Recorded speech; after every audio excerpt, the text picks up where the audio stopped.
গতকাল দাদা ফোন করে বলল, জানিস তো বোন, তোর হাতের সেই মাটনটা খেতে ইচ্ছা করছে। আমি বললাম, কত রকম তো বানাই, তুই কোনটার কথা বলছিস বলতো? তখনও বলল, সেই যে একবার সব মশলাগুলোকে থেতো করে একটা মাংস বানিয়েছিলি না, সেইটা। মনে পড়তেই আমি বললাম, কালকেই দুপুরে চলে আয় তোরা। এখন বলে তো ফেলেছি, কিন্তু হাতে সময় একেবারে কম। বাজারে যাওয়ার চিন্তা বাদ দিয়েই মেঘদূত ডিজিটাল প্ল্যাটফর্ম থেকে অর্ডার করলাম কাস্টমাইজড মাটন। থেতো করে রাখা সমস্ত রকম মশলা, পরিমাণ মতো নুন, চিনি, হলুদ গুঁড়ো, লঙ্কার গুঁড়ো আর সর্ষের তেল দিয়ে মাটনটাকে ম্যারিনেট করে রাখবো 1 থেকে 2 ঘন্টার জন্য। এবার কড়াইতে মাংসটা দিয়ে 15 থেকে 20 মিনিটের মতো কষিয়ে নিয়ে ভেজে রাখা আলু আর গরম জল দিয়ে মাংস সুসিদ্ধ হয়ে যাওয়া পর্যন্ত রান্না করে নিয়েছি। ব্যাস, তাহলেই তৈরি হয়ে যাবে থেতো মশলার মাটন।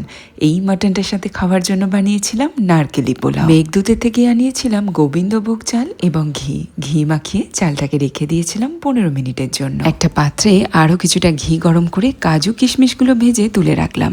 তারপরে তেজপাতা, গোটা গরম মশলা ফোড়ন দিয়ে ঘি মাখানো চালটা ভাজা ভাজা করে নিলাম। 2 কাপ চালের জন্য দিয়েছিলাম 1 কাপ নারকেলের দুধ আর 3 কাপ জল। পরিমাণ মতো নুন, চিনি আর একটা কাঁচা লঙ্কা দিয়ে 15 মিনিট রান্না করে নিতে হবে। জলের লেয়ার চালের লেয়ারের থেকে 1 কড় উপরে থাকবে। ভেজে রাখা কাজু কিশমিশ, ঘি, কাঁচা লঙ্কা দিয়ে 10 মিনিট দম দিয়ে নিলেই নারকেলি পোলাও তৈরি। মেঘদূতের থেকে নেওয়া এই মাটনটা খেয়ে দাদা আর বৌদির তো অসাধারণ লেগেছে। তোমরাও ওনাদের হোয়াটসঅ্যাপ নাম্বারে তোমাদের পছন্দের জিনিসগুলো ঝটপট অর্ডার দিয়ে ফেলো। টাটা।